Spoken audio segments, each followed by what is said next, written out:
Precipitation, बहुत आसान शब्दों में बता रहा हूँ, ठीक। वो भी अमाउंट ऑफ वाटर जो हमें एटमॉस्फेयर से हमारे ग्राउंड लेवल पे मिले, अलग अलग पर्पसेस के लिए, इरिगेशन के पर्पस भी ये सॉल्व करती है, ठीक है। इसको हम रेन गॉज से मेजर करते हैं, नोट कर लेना, measured by rain gauge, RAINGAUGE, ठीक। और इसको एक्सप्रेस सेंटीमीटर्स में किया जाता है,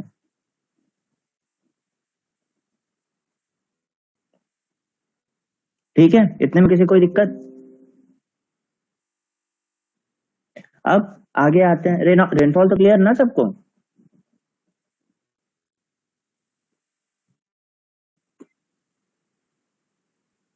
बोलो भैया, रित्ता मन माइक करो, म्यूट करो। हाँ सर, जी सर, क्लियर। म्यूट रखा करो, कोई इशू नहीं है, बस अगर घर के पीछे मतलब बैकग्राउंड में शोर शराबा ना हो रहा तो अनम्यूट रखो, कोई दिक्कत नहीं है, ठीक।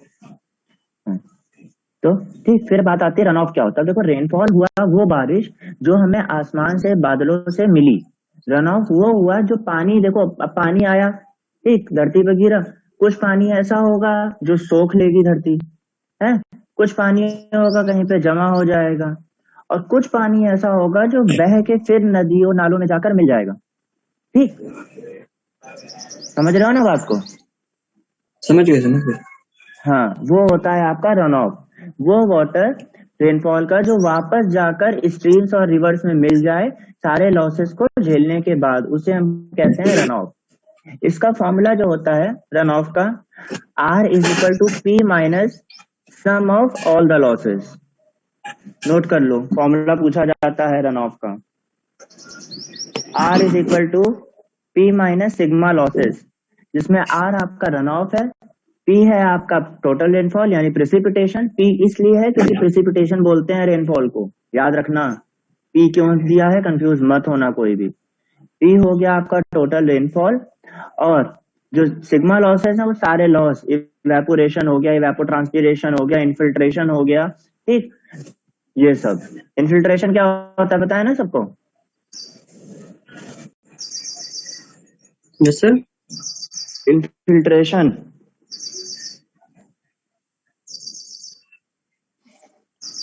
जो सोख लेता है पानी।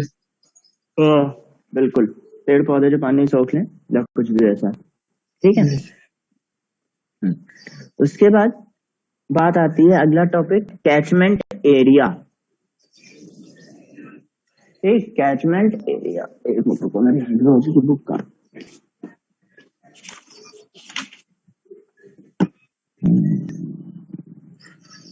precipitation, abstractions from precipitation,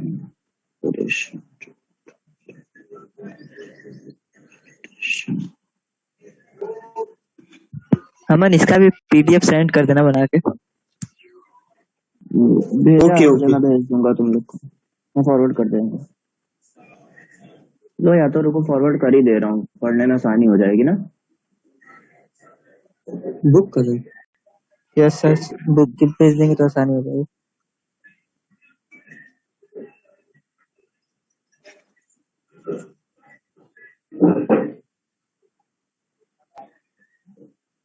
milli? Yes sir, आई तो। डाउनलोड करो फटाफट।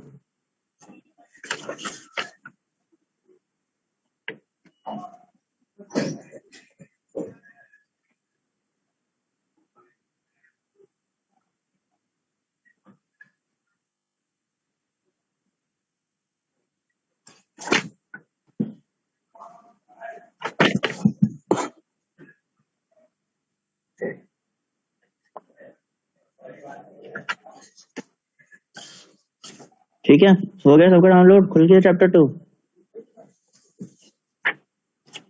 Yes sir.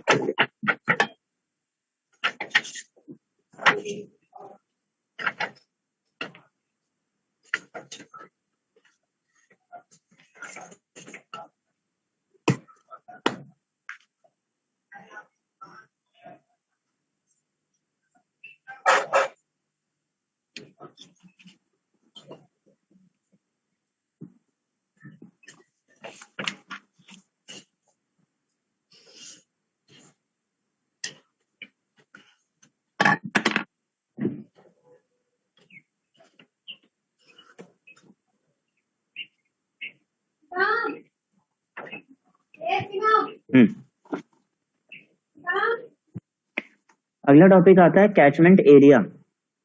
ठीक, तो बेसिकली किसी भी स्ट्रीम के आसपास का वो एरिया जिससे रन ऑफ हो रहा हो वो आपका कैचमेंट एरिया होता है। ठीक, जैसे कोई आपका कैचमेंट एरिया, फिगर देखो सब लोग।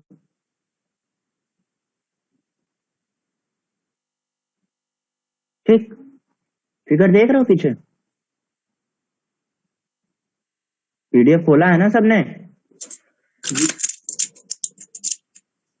पेज नंबर 2 पे देखो।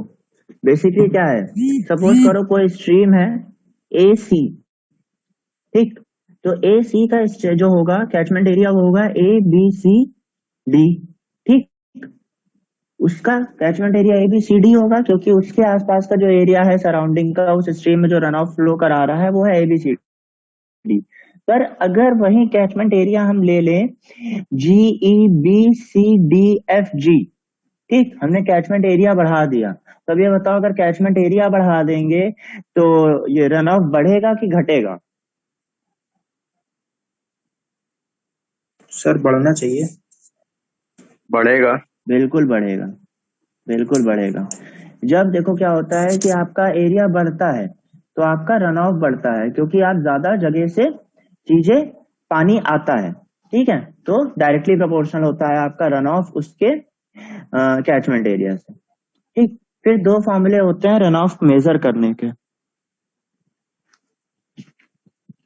पहला फॉर्मूला कहलाता है क्या? डिकेंस फॉर्मूला, और दूसरा होता है रेस फॉर्मूला। मेरे में बहुत कुछ दिया है यार मेरी किताब में, तुम लोग वाली सही है। टॉप डाउन पढ़ गया ना?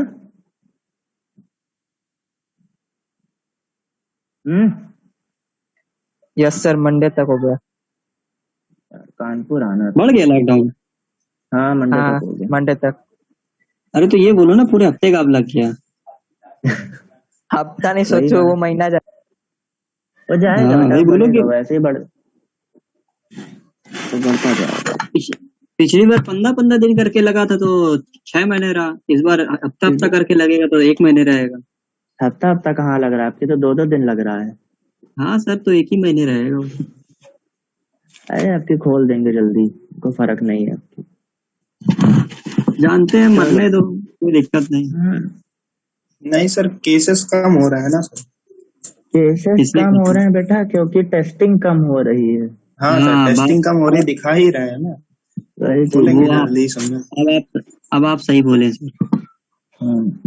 बहुत बड़े वाले बीजेपी वो हैं हम समर्थक, लेकिन अब की इनका काम हमको समझ में नहीं आ रहा है। हाँ नहीं सर, वो इस जगह इन्होंने गड़बड़ा दिया ना। ये बंगाल के चक्कर में ले डूबे यार यूपी को। बस बस बस, ना हैं? बंगाल जीत पाए ना। अरे रिकॉर्ड हो रहा है भाई, नो कॉन्सेंस। बंद कर दो यार। हाँ? अरे तो रिकॉर्डिंग ऑफ पॉज नहीं कर सकते क्या? चलो छोड़ो, वापस आओ, पढ़ाई पे आओ वापस, छोड़ो, इसके लिए अलग से जूम क्लास रख लेंगे। ठीक, डिकेंस फॉर्मूला क्या कहता है? डिकेंस फॉर्मूला आपका कहता है, हाँ, रन ऑफ को किससे हम दिखा रहे थे?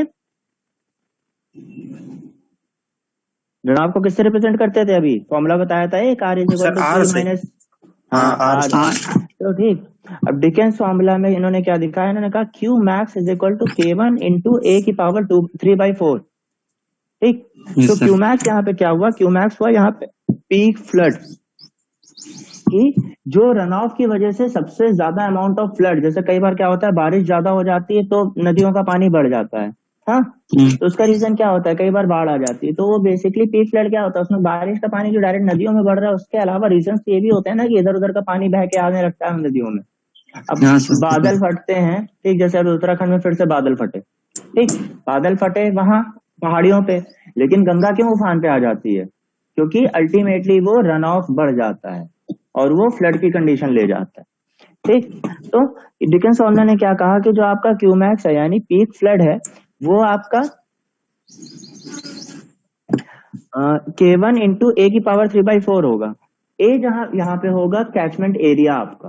ठीक, ए होगा कैचमेंट एरिया स्क्वायर किलोमीटर में, और K1 की वैल्यू होगी 50 अगर 2500 मिलीमीटर एनुअल रेनफॉल है, और 5 होगी अगर 750 से 1000 मिलीमीटर रेनफॉल है। ठीक, यस सर। अब K1 की वैल्यू 1000 से 2500 के बीच में होगी तो क्या होगा वैल्यू इसका K1 का वैल्यू, ये आप लोग ढूंढोगे। ये आज का होमवर्क है, नोट कर लेना स्टार लगा के। कैसे सर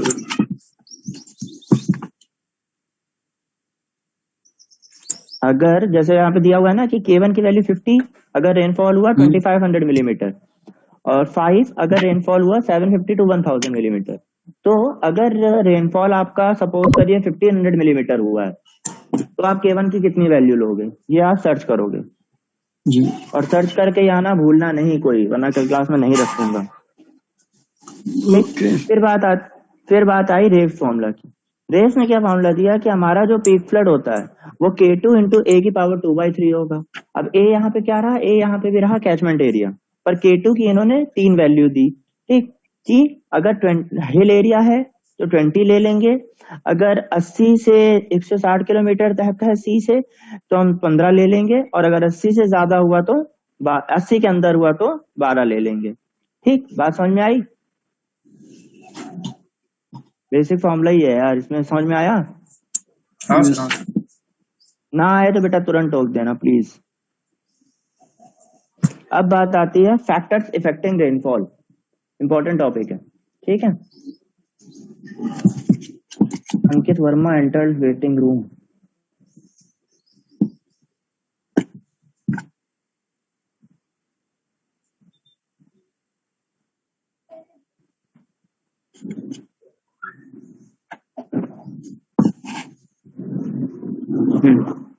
ठीक, तो फैक्टर्स इफेक्टिंग जो होते हैं वो बेसिकली 2 तरीके के होते हैं, एक होता है स्टॉर्म फैक्टर और एक होता है बेसिन फैक्टर। ठीक है, किसी को दिक्कत इतने में?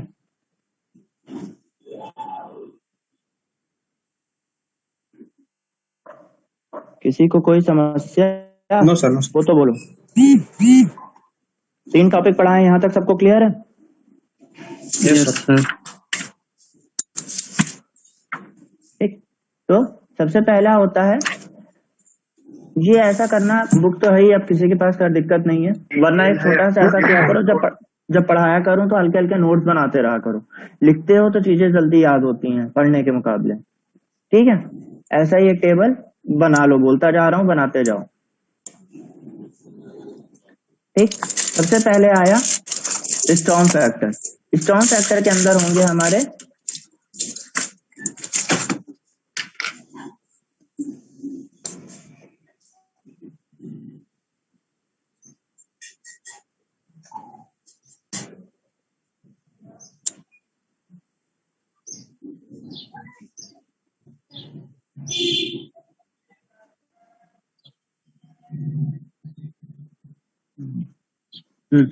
स्टॉर्म फैक्टर्स के अंदर आएंगे हमारे 6: depth, duration, intensity, frequency, direction और डिस्ट्रीब्यूशन। अब देखो डेप्थ ऑफ रेनफॉल क्या होता है कि कितनी बारिश हुई। डेप्थ ऑफ रेनफॉल हम मेजर करते हैं सेंटीमीटर में। ठीक, सबसे पहले depth of rainfall, depth of rainfall मतलब कितनी बारिश हुई। दूसरा आया ड्यूरेशन ऑफ रेनफॉल। ठीक, ड्यूरेशन ऑफ रेनफॉल का क्या मतलब होता है रितम? क्यों रितम?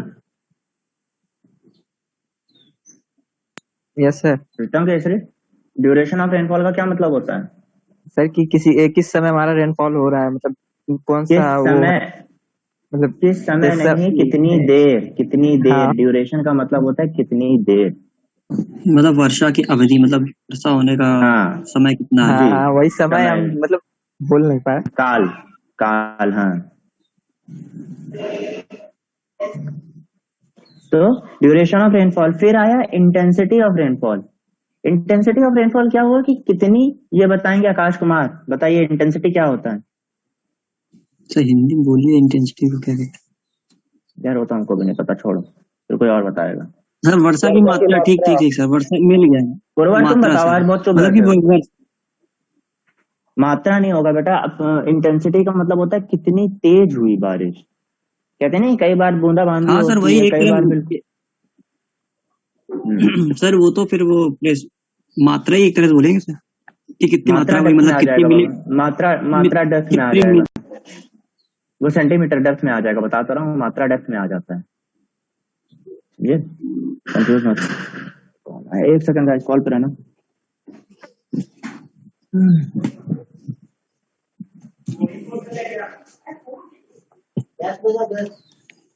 गैस है पापा।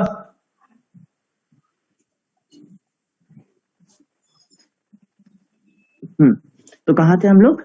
इंटेंसिटी। ठीक, अब मात्रा। इंटेंसिटी और फ्रीक्वेंसी के बीच में क्या फर्क है ये बताएंगे अभिषेक पुरवर। कमान पुरवर बताओ। सर मेरा डाटा खत्म हो गया।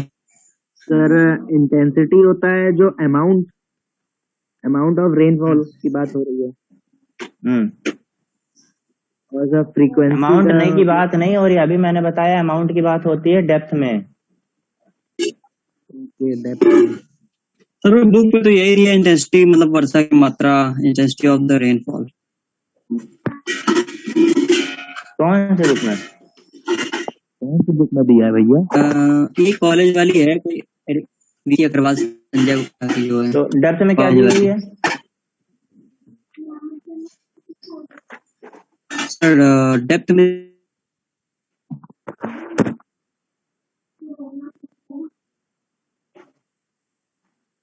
आकाश तुम्हारा डाटा खत्म हो गया क्या? आवाज बहुत कट रही है। वर्षा की गहराई दी हुई है। वीडियो कोई देख रहा होगा आकाश, तो इसलिए खत्म हो गया होगा।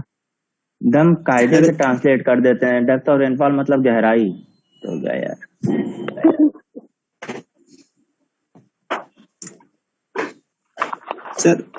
सर एक इंटेंसिटी और फ्रीक्वेंसी में वो था पहले जो हम लोग मतलब वेवलेंथ से नहीं था रिलेटेड की। हाँ हाँ, मतलब वैसा ही एक सेकंड में सर जितना मतलब अमाउंट आ रहा है वो रेनफॉल का वो इंटेंसिटी हो गई, और सर जो मतलब एक अमाउंट जो जितने टाइम में आ जो रहा है वो हमारी प्रॉपर फ्रीक्वेंसी हो गई। डिस्ट्रीब्यूशन हो जाता। हाँ एग्जैक्टली, बिल्कुल सही बोला है।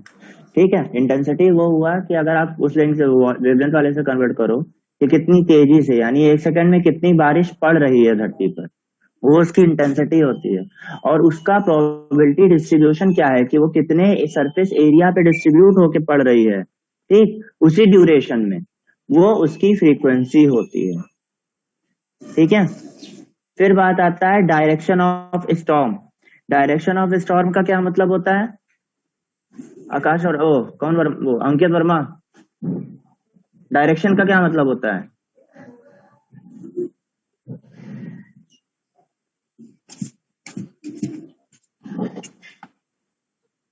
हेलो अंकित वर्मा, नेटवर्क नहीं आ रहा है, छोड़ो मत परेशान हो। Akash Gupta, Akash Gupta. Yes sir. Direction का क्या मतलब होता है बेटा? सर पानी की दिशा, जिस दिशा में वो बह रहा होगा। Very good. जो स्टॉर्म है वो किस डायरेक्शन से आया है, ठीक है, किस दिशा से आया है। और अंत में distribution of storm. Distribution of storm का क्या मतलब होता है कि कितने अमाउंट में वो बटा, कहाँ पे, कई पर ऐसा होता है ना, कहीं ज्यादा बाढ़ आ जाती है, कहीं कम आती है, वो उसका डिस्ट्रीब्यूशन होता है। ठीक है, तो अब स्टॉर्म फैक्टर्स में किसी को भी कोई दिक्कत हो तो तुरंत बोलो फटाक से। सर एक डायरेक्शन ऑफ सर बता दीजिए। हमको फ्रीक्वेंसी सर। ठीक, देखो सबसे पहले बात आती है डायरेक्शन की। तो डायरेक्शन ये हुआ कि स्टॉर्म किस डायरेक्शन से आया है। ठीक, आप कहते हो, मतलब अगर जनरल लैंग्वेज में बात करते हैं कई बार, तो कहते हैं मॉनसून जो है हमारा बे ऑफ बंगाल से भी आता है, अरेबियन सी से भी आता है। ठीक है, अब जैसे कोई सपोज करो कोई प्लेस है आपकी बॉम्बे और इसके कर्नाटक के बीच की, ठीक, तो वहां पे बारिश होगी, तो उनके लिए क्या होगा, अगर बे ऑफ बंगाल से आया तो स्टॉर्म आया ईस्ट की साइड से, मतलब बारिश हुई ईस्ट की साइड से, और अगर अरेबियन सी से आया तो वेस्ट से। ये होता है बेसिकली साफ शब्दों में अगर हम डायरेक्शन की बात करें तो। ठीक, अब उसी तरह बात करो कि जैसे आपकी गंगा बह रही है, सपोज करो कानपुर से बह रही है आगे कन्नौज की तरफ। ठीक, अब कहीं पर कन्नौज में कभी उल्टा क्यों बह रहा बाहर में? अरे सपोज कराया बउआ, इसीलिए तो कहा सपोज करो। ठीक, चलो कन्नौज से कानपुर बह रही है ऑफकोर्स। ठीक, हाँ, कन्नौज से कानपुर बह रही। ठीक, अब कानपुर में हो गई बहुत ज्यादा बारिश, कानपुर में तो समझ लो बादल ही फट गया। ठीक, तो कन्नौज वालों के लिए पानी तो गंगा का बढ़ेगा, तो गंगा का बढ़ेगा तो पानी बाढ़ तो वहां कन्नौज में भी आएगी, पर डायरेक्शन क्या होगा, कानपुर की साइड से डायरेक्शन होगा। यस ये होता है डायरेक्शन ऑफ स्टॉर्म। ठीक, और बात आई फ्रीक्वेंसी की। अच्छा, फ्रीक्वेंसी के लिए रितम ये बताओ, इंटेंसिटी समझ में आया था तुम्हें? यस सर, इंटेंसिटी समझ में आया जो अमन अभी बताया था। देखो फ्रीक्वेंसी समझाओ मन फटाक से इनको, जरा फटाक से। जी सर। फ्रीक्वेंसी समझाओ इनको। सर फ्रीक्वेंसी में मतलब ये था कि जो सर हमारी एक जैसे कि यूनिट सर, यूनिट सेंटीमीटर में नाप रहे हैं, तो सर जो एक यूनिट हमारे सेंटीमीटर में अमाउंट जो होगी रेनफॉल की, वो सर कितने टाइम में हमारी सरफेस पे मतलब वो हो रही है, वही हमारा सर होता है फ्रीक्वेंसी। मतलब ये भी नो सर पूरा ये क्लियर नहीं थोड़ा है। हमने उससे पर किया था। सेकंड में कितनी हाँ, रेनफॉल हुई है? नहीं, वो वो तो इंटेंसिटी हो जाती है intensity पर सेकंड रेनफॉल। एरिया पे पर सेकंड। जैसे सपोज करो तुमने 24 घंटे का समय लिया, ठीक, सपोज करो, हाँ, उस 24 घंटे में एक हम प्रोबेबिलिटी डिस्ट्रीब्यूशन निकालते हैं डिफरेंट डिफरेंट रेनफॉल डेप्थ का। अब ऐसा है कि 24 घंटे का समय ले रहे हो तो 24 घंटे लगातार एक इंटेंसिटी से तो बारिश हो नहीं रही होगी, तेज हुई होगी, धीमी हुई होगी, फिर बूंदाबांदी हुई होगी, फिर अचानक से तेज हुई होगी। ठीक, तो जो हम उसका प्रोबेबिलिटी डिस्ट्रीब्यूशन निकालते हैं एक स्पेसिफिक टाइम का, जैसे मान लो पूरे दिन का हमने लिया, 24 घंटे की हमें फ्रीक्वेंसी निकालनी है रेनफॉल की, तो हम उस 24 घंटे की पूरी रेनफॉल का एक प्रोबेबिलिटी डिस्ट्रीब्यूशन निकालते हैं, वो आपकी फ्रीक्वेंसी हो जाती है। ठीक, अब समझ में आया? आया कि नहीं Yes. आया? डेफिनेशन लिखनी है तो लिख लो। The probability distribution specifying the exceedance EXCEDANCE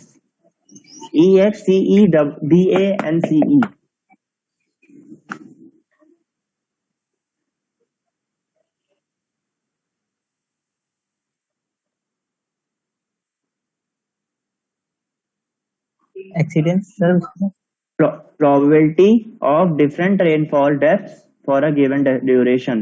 note कर लो पहले, फिर बताता हूँ मतलब।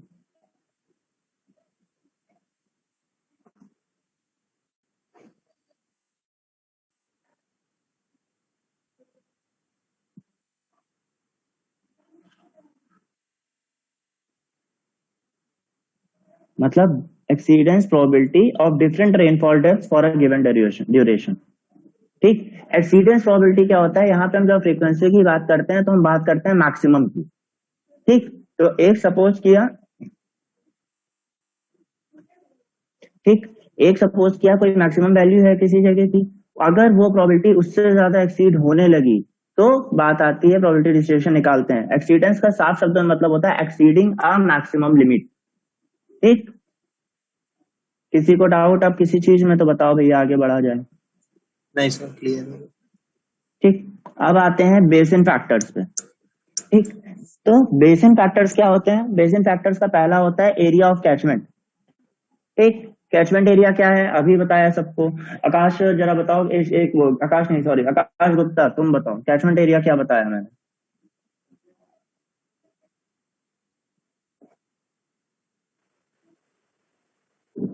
आकाश गुप्ता। और पानी का जो क्षेत्र होगा वो कितने बड़े एरिया में मतलब पानी है, तो उसका। पानी का क्षेत्र नहीं, कोई भी स्ट्रीम बह रही है जिसमें रन ऑफ हो रहा है तो उसके आसपास का एरिया। हाँ जी सर, उसके आसपास का जो एरिया है वो कितना बड़ा है।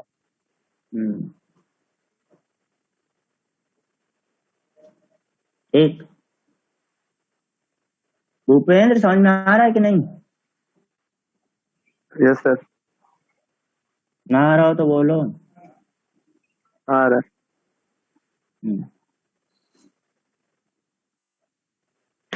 और उसके बाद आती है बात शेप ऑफ कैचमेंट।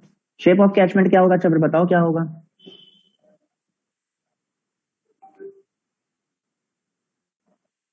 हमारा एरिया किस शेप का है आसपास? हमारा मतलब आपके कैचमेंट पास एरिया का का, एरिया किस शेप का है? हाँ हमारा कैचमेंट एरिया किस शेप का है। ठीक, उसके बाद आती है mean slope of catchment and it's altitude. Mean slope क्या होता है? मान लो कोई स्ट्रीम बह रही है आपकी, ठीक है, ये जो आपका कैचमेंट एरिया है वो हिल एरिया है सपोज करो, ठीक, तो स्ट्रीम बह रही है जिसमें रन ऑफ हो रहा है, तो उसका कुछ स्लोप डिसाइडेड रहेगा, कुछ तो स्लोप रहेगा ना।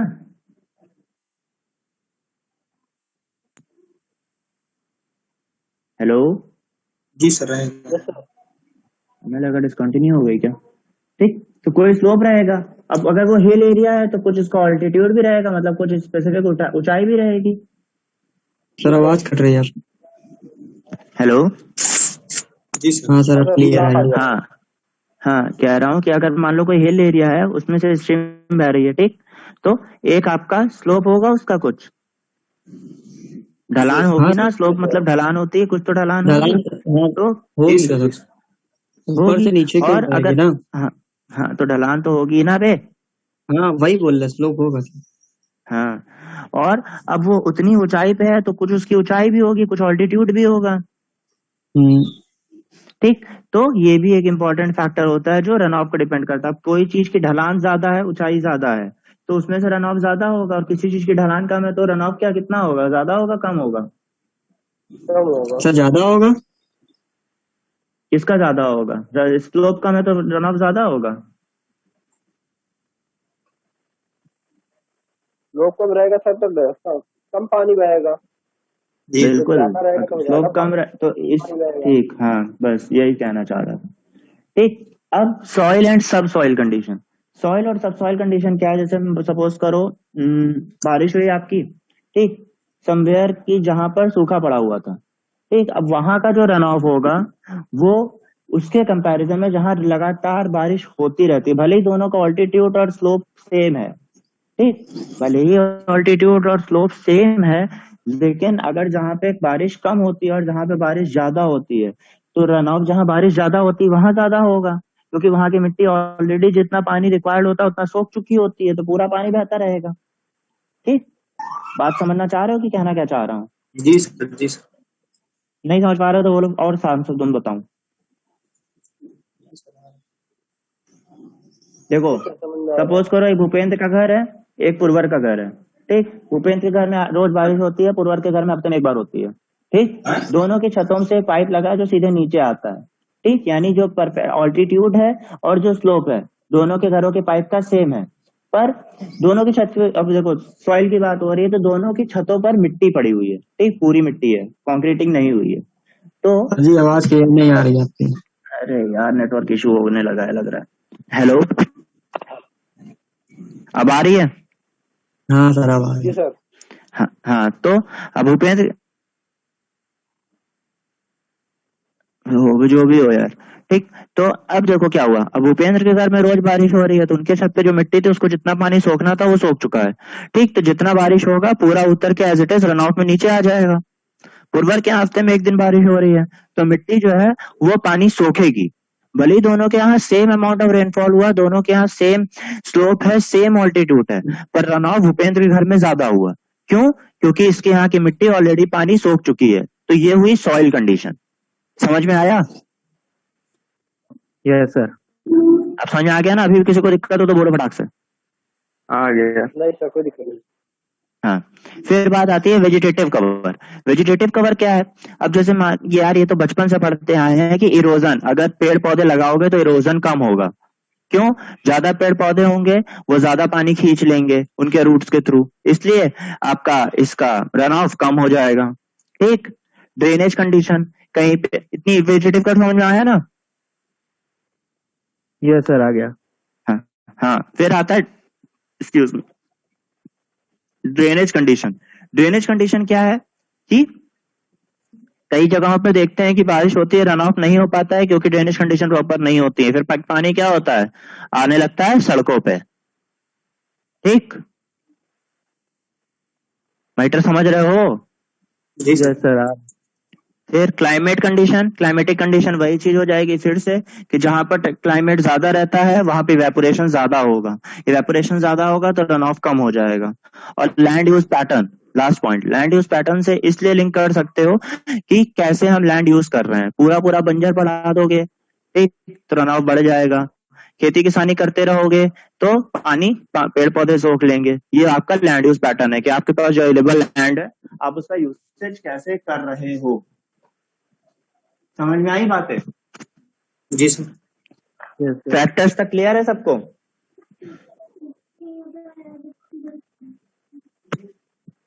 फैक्टर्स तक क्लियर है सबको? जी सर। मजा नहीं आई जी में? अरे जी यस सर, सर। क्लियर है, चलिए क्लियर हमें है। पढ़ना है, क्लियर है ना? चलो बच्चा हाँ लोग सर। मौज करो, बाकी कल मिलते हैं।